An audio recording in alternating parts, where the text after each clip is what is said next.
I know 2021 was a really extreme year when it came to both the energy industry and severe weather here in Texas. Good Morning Basin's Mark Thomas has a recap of the top energy story we were all talking about during 2021. If 2021 was the year of extremes when it came to weather, then February 2021 would be the most extreme month of the year. You probably remember that's when the state's power grid suffered catastrophic failure, leaving thousands in the dark. It was seconds and minutes, given the amount of generation that was coming off the system at the same time that the demand was still going up significantly. If it's not true, then there are serious consequences because of that.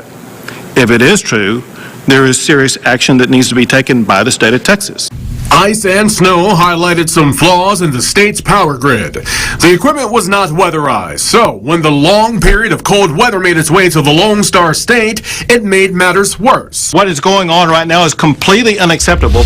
This shouldn't have caught Texans by surprise, though. A similar weather event happened 10 years ago, and the federal government recommended that Texas weatherize power equipment, but the state did not. I'm not suggesting in any way that there's been any criminal activity or anything like that, but it is something that needs to be looked at. It's important to note that the ERCOT grid is independent of the rest of the nation's power systems, and when the power went out, it lasted for days for some people. At a time when essential services were needed the most, the system broke.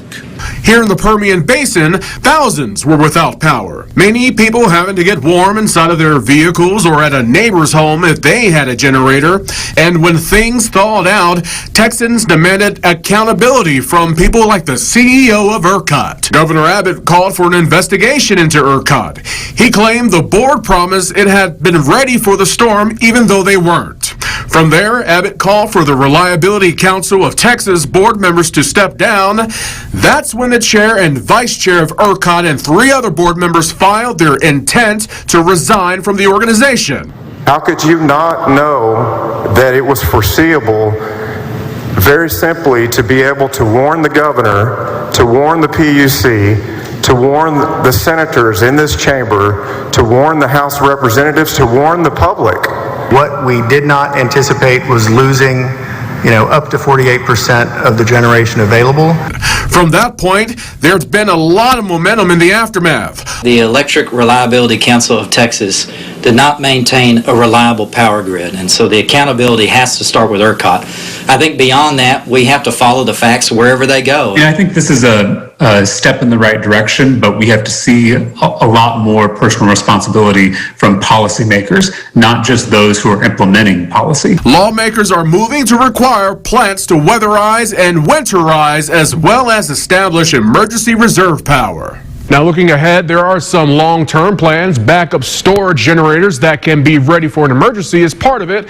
The Texas state legislature has introduced bills that would help to prevent future outages and extreme weather.